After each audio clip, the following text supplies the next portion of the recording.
The attendance was 18,293, complete sellout. The gate was 7.25 million. It's the highest grossing event in the arena's history, excluding the NBA Finals. Fight of the night, obviously Hubbard and Katana, and performance of the night, so no shockers either. Zhang and O'Malley. Yeah. They all won $50,000. We'll start with Sean O'Malley. I mean, it's not just a win, but he looked impressive doing it, right? The distance control in the first round, and then to get Aljo frustrated to land that counter.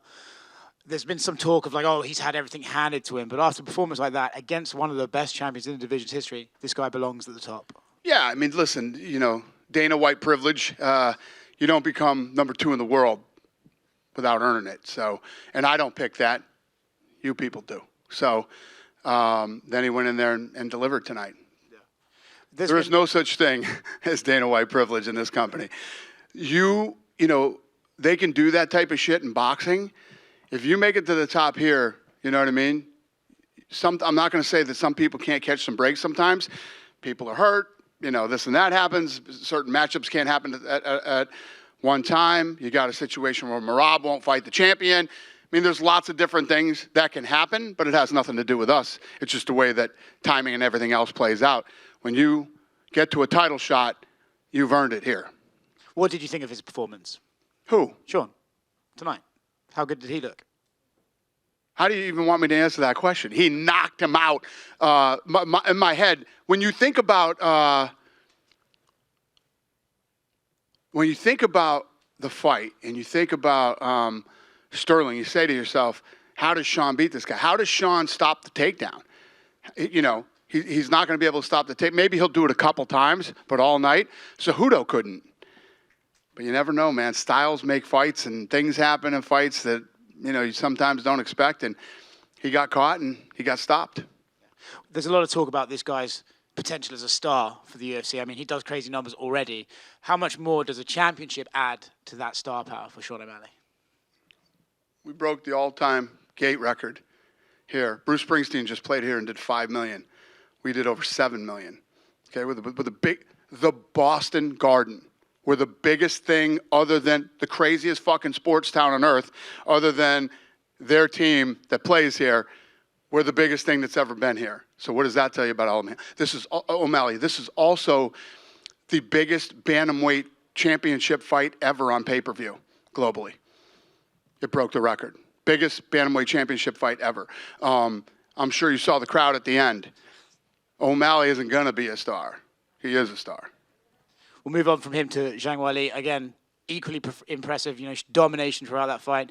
She's potentially already the GOAT in that division. What did you make of her performance this evening? Yeah, no, I mean, like you said, it was completely dominant.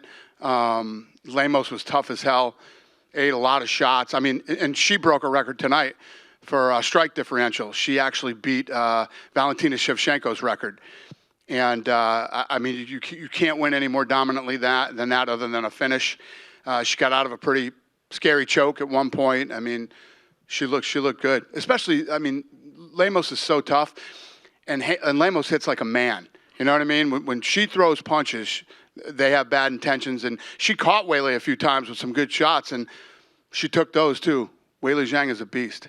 It's a dominating win, right? But for Lemos, it's like she's so tough that her stock almost rises a bit. Okay, she might not beat the champion, but no one's putting her away anytime. Yeah, I mean, listen, she's tough, but I mean, the scores were insane, and the strike differential, and yeah, she's a nice kid. I like her, but she was completely outclassed tonight. Right.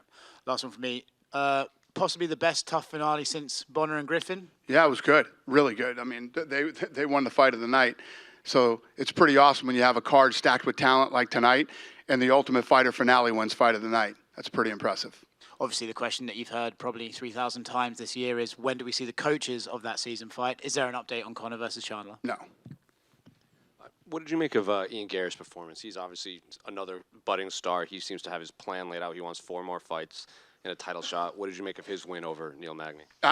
Listen, very, very good win for him, because when you think of how tough and durable and crafty of a veteran that Magny is and how hard he is to put away, you know, I thought he was a couple leg kicks away from that thing being over, and he was not.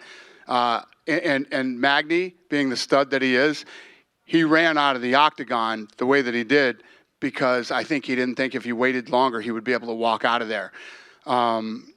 That's how tough he is. So, you know, listen, Ian is a very confident, you know, he when he looks back at the tape tonight and watches, you know, how a crafty veteran like Magny got to the end of the third round, I think he'll learn a lot from this fight.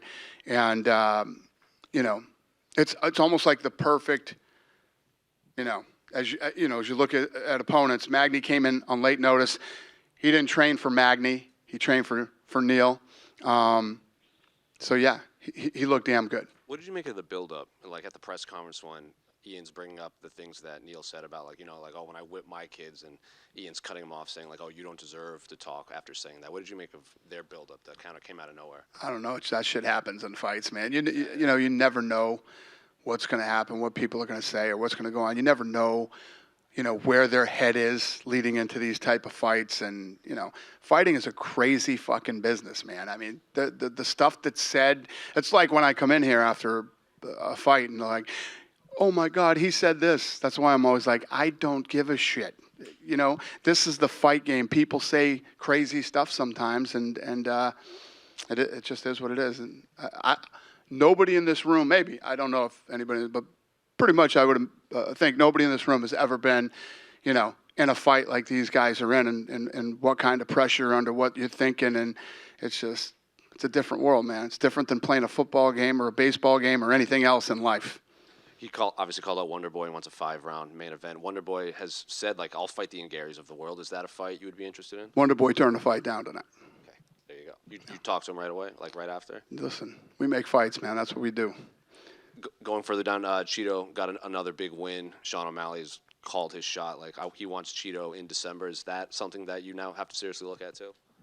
Following up the last question you asked me, we don't talk about fights in the fight. What do you think Chris Weidman should do after Retire. Retire? Yeah, I love Chris Weidman. I love him.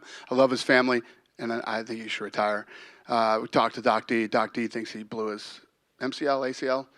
He blew one of the CLs, and you know, guy's just coming back from a gruesome injury, and you know, listen, man, Father Time is not our friend at all, but definitely if you're a professional athlete, it's. So if he comes up to you and says, I want one more fight, is that something you say, like, hey, maybe let's talk about this? First of all, depending on the damage to the knee, you're talking another year. Right. So I would say, Chris, I love you. Please retire. Dana, right here to your right. Given kind of where Ian is right now in his build, do you think it's time that the UFC finally goes back to Dublin at some point with him as a headliner? No? Not yet. One more move, then we go to Dublin. Gotcha. And kind of sticking with the locations, you had expressed after Weili's last fight, that I believe it was her last fight, or maybe it was when Yan Xiaonan won, that you want to go back to China this year. Is that something that we should expect to see Weili in the near future? Probably. And then one more from me. We talked to Joe Lozon yesterday at a Q&A. This is the first New England card you guys have held where there's no New Englanders on it. He said that he had hit you guys up a bunch to get on this card, and that he was told his services weren't needed. It wasn't that his services weren't needed. The card was full at the time that he was asking. We already had the card full. Gotcha. So, like, you're cool with offering him fights if he wants to fight again? I would like Joe to retire, too. You know what I mean? It gets to the point. It's like Chris Weidman. We're talking about Chris Weidman a minute ago. Weidman reached the pinnacle of the sport and did it in spectacular fashion, knocking out one of the greatest of all time, right? And what's now? Why? You know what I mean? To come back and feel it one more time. We felt it tonight, and he blew his knee out, and he's going to have to go through crazy surgery again and recover from it. It's just like, wow, you've already done it all. You've accomplished everything that you could hope to accomplish in the UFC. And saying that, so is Joe Lozon. Joe Lozon at one point held like the most fight of the night bonuses or performance bonuses or whatever it was. You know, he's been a part of the Ultimate Fighter. He's done so much in the sport. You get to an age where it's just like, come on, guys. And last one for me, the tough finale. Sometimes we see guys that lose the tough finale, like that's it for them. They don't have another UFC fight. But Cody Gibson, safe to say that he'll be sticking around? Yeah, everybody's blowing me up saying give them both a contract. Yeah, he'll be sticking around. And actually, I lied. I have one more. We didn't hear from you after Corey Sandhagen's win recently. I guess I just want to kind of figure out what you thought of it and kind of where he fits in this picture. Yeah, listen, he's a stud. He's been apologizing to me nonstop about his performance. He needed elbow surgery, he hurt himself, and I said, kid, every fight can't be the greatest fight you've ever seen. Your performance before that was amazing. You stepped up and you took this fight again on short notice. Stop beating yourself up, man. You know what I mean? Every fight you see isn't going to be the greatest fight you've ever seen. And every fight you fight can't be the greatest fight you've ever fought. You won, you're in a great position. Heal up, get your shit together, and we'll get you back in there. And, you can erase everybody's memories of people thought that was whatever people thought of it. Yep. Dana, right here in the front, a few questions for you. I know you don't like to make fights, so I'm not going to ask you about a specific fight, but how you did just say that you don't want Ian to go to Dublin next. I mean, I do want Ian to go to Dublin, just not next. Not next. Madison Square Garden, he's got to go. Okay, that was the question I was going to ask you. I mean, Irish guy, Madison Square 100%. Garden. Is that like a done deal? You get him there? There's a blueprint for this shit, and we got it. So you just talked about Sean O'Malley saying how pro the crowd was with him. I don't remember the last time I saw a crowd be that one-sided for a guy who wasn't their hometown since probably Conor versus Dennis Siver right here. it's true. We always talk about who could be the next Conor, Ronda Rousey, Brock Lesnar. What about beyond that? Do you see someone on the roster, possibly Sean O'Malley after they could actually surpass that stardom of like a Conor and Ronda and all those? Well, it's not about surpassing them. It's about who's next and how. And, when Conor McGregor, exploded onto the scene, he ignited Europe and other parts of the world.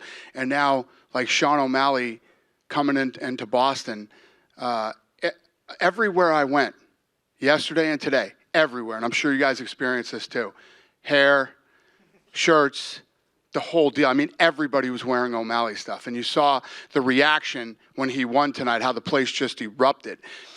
And when you think about this, I say it every fucking Tuesday. The Contender Series is the best show on television. The Contender Series is incredible. Now we have 2 world champions from the Contender Series and multiple, up-and-coming stars coming off that show.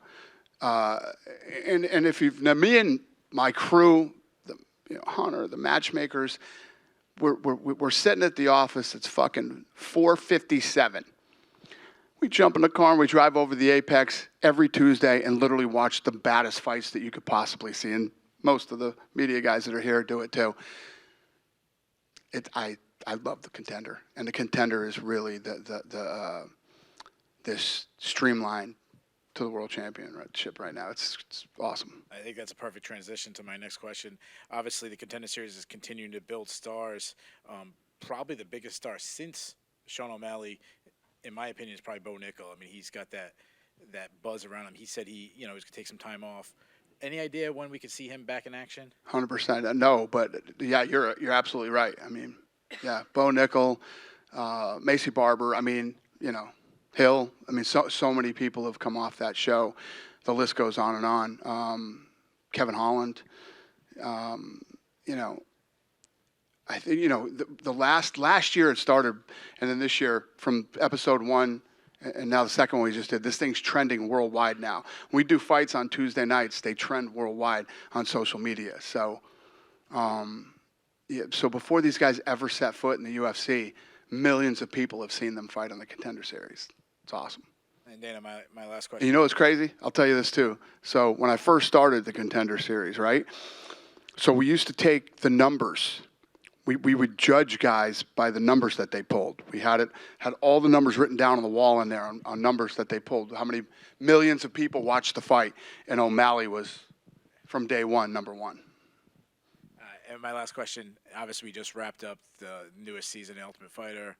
The finale was absolutely fantastic. But what was your overall thoughts of the entire show in general? Yeah, it was a good season. I mean,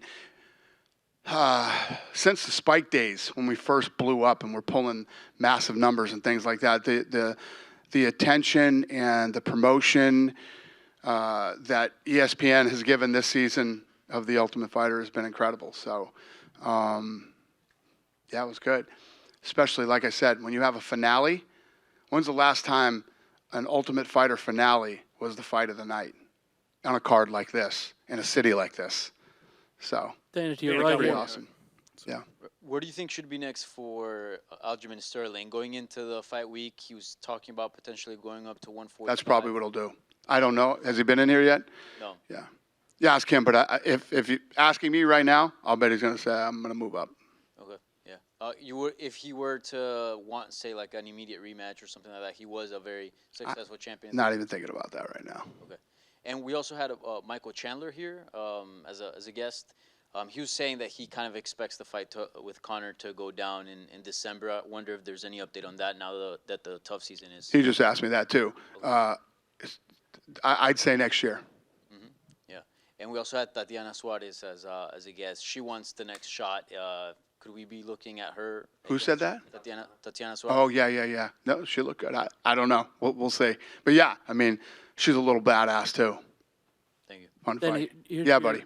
You're right. You mentioned, you want one more for Ian, probably MSG in November. But can you kind of confirm that next year, all going well, there will be a return to Dublin? We shook hands. I guaranteed him. We made a deal. So you mentioned this Conor fight may be happening next year. Why not December? Is that completely off the table at this stage? Like, No. Is the USADA thing a problem? Oh, you're talking about Conor? Yeah. Oh, I thought you were asking me if we would go to Ireland first, if it's off the table. It's not off the table. Anything's possible, but I don't know. I can't. You're asking me questions I don't have the answers to. Why not December? Who the fuck knows? I don't know. We'll see how this thing plays out. About one more as well. Your two sponsors with Prime, KSI and Logan, getting back in the ring. Are you going to watch their fights? And what do you think? Who? KSI and Logan Paul. Oh. They're fighting again? They're back. Like they're fighting on the same card. Oh, yeah, okay. Listen, I like Logan. I like Logan a lot. Great kid. Who in this room thinks that's a great fight? He's fighting. Raise your hands, please, if him and Dylan Dennis is a great fight. I know he's fighting. Nobody? Not one guy? Dan, a question over here, Yeah. kind of a hypothetical. Obviously, Sean is a big draw here. He's from Montana.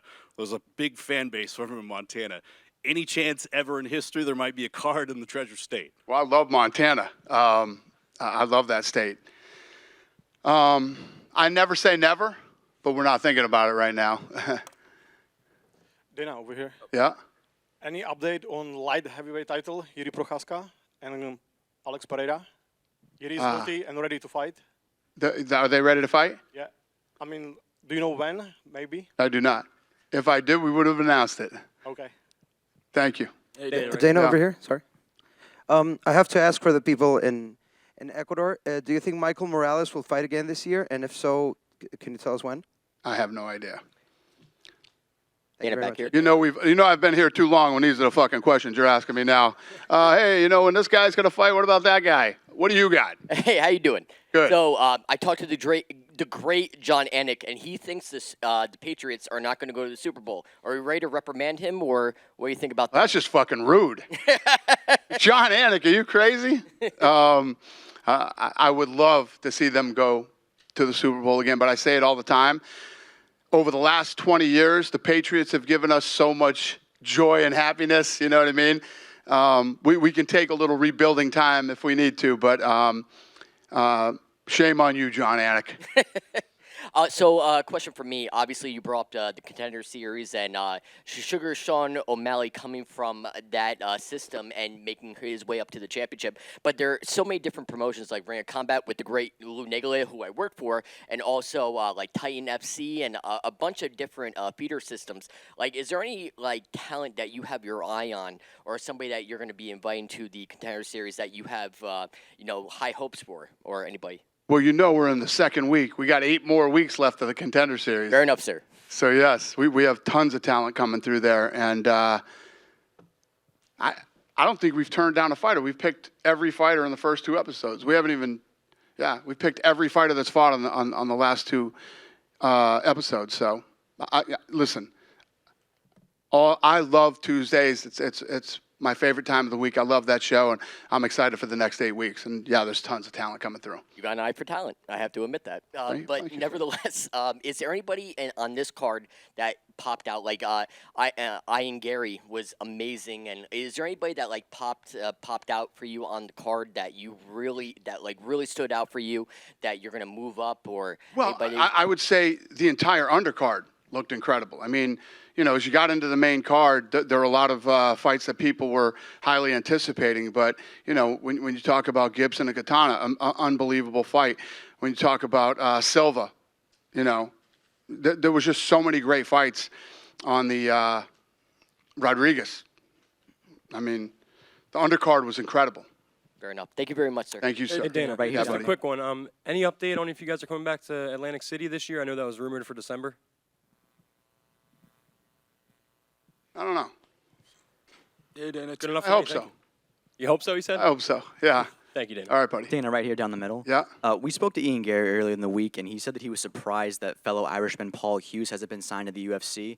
Is Paul Hughes on your radar at all? Do you know how many guys are surprised that their guys they're friends with haven't been signed to the UFC yet? I hear that every day. But you know, with the Contender Series going on right now, and with the amount of fights that we put on right now, the other thing that's happened is we've had. It's been a while since the injury bug has fucking terrorized us like it has over the last few months. So if he is somebody that is that good and that we're interested in, Sean and Mick will find him and bring him in here. And Conor McGregor was tweeting after Kurt Hallball's win that he wants to see him rematch Lee Hammond from this season of The Ultimate Fighter. Is Lee Hammond potentially going to get a second shot at the UFC? I don't know. We'll see. And last one for me. You said this event broke the bantamweight title fight pay-per-view record. Yeah. Do you have a current estimate on that number? I do, but that belongs to ESPN, so I don't give that out anymore. But yeah, it crushed the record for the bantamweight championship. Yeah, this thing broke tons of records. The gate, the pay-per-view, social media was massive too, and now that he won, it's probably going to be even bigger. And I guarantee we're going to do an economic study on Boston. You know, the economic impact that we had on this city had to be massive too, for not a Celtics or Bruins game or Patriots game. You know what I mean? So, yeah. Thank you, Dan. Big night. Hey, Big Dana, night. how are you? To your left.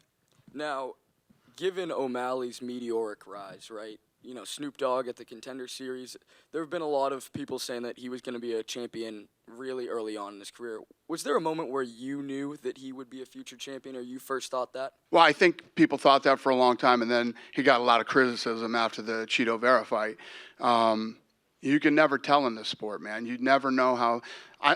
Listen to me. Don't fucking lie to me.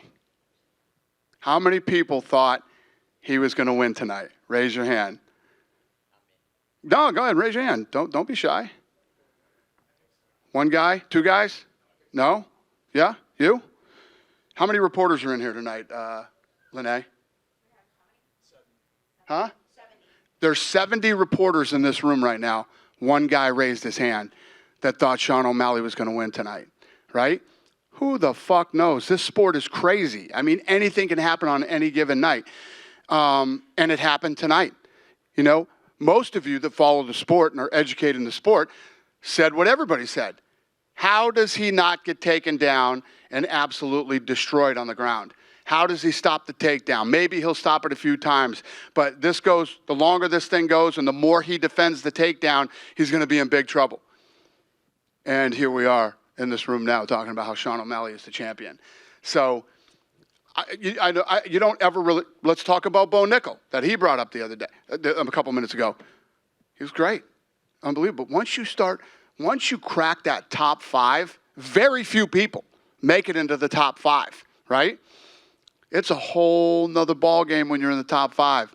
So 69 reporters in here said no. One guy raised his hand and said yes. What the fuck do I know? You talked about wanting to do an economic study, and this weekend, especially in Boston, it seemed like a lot of green hair and a lot of country hats for that Morgan Wallen concert, right?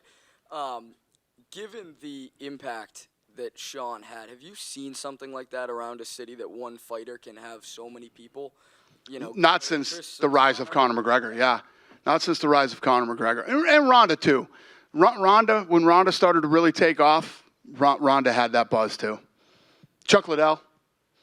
Given how well it did in Boston, would you consider coming back anytime in the near future? I know that COVID really impacted things, but... Anytime I get an excuse to come back to Boston, I'm coming, believe me. Like I say, when we go to all these cities, and you know, listen, we've been selling out since, since you could put people back in the arena again. And there's so many places that we haven't been. Tonight, when we do these events, we have lots of sponsors and other people here. So people were hitting me up tonight. When are you coming back to Chicago? When are you coming back here? When are you coming back there? So, so many cities that we got to get back to. But I love this city. I love the Encore. I love the food in the North End. I mean, it's just, I love the steak tips out in South Boston. I'll get back here as many times as I possibly can. Awesome. Thank you. Thank you. You guys done with me? So, Donna. One more? Yeah. Yes, Yes, Donna, sir. This is from China Migu. Currently, Wei Li and Lem's fight attract over 1.9 billion views in China's social media. So, however, consider bring the UFC back to China this year? That makes me very happy, sir. I'm happy to hear that. And the answer is yes. Do you know when? I do not. As soon as possible. So you see really, from 2018 when she got into the UFC, and now she improved herself very well. Who do you think the next challenger for her? I don't know. If this can, we're working on that right now. She's up next. She'll be in here. I think you should ask her who she wants to fight. She's the queen. She's the champ. She's a beast. She could do whatever she wants. So talk to her. Cool. Good? All right. She's up next. Have a good night, boys.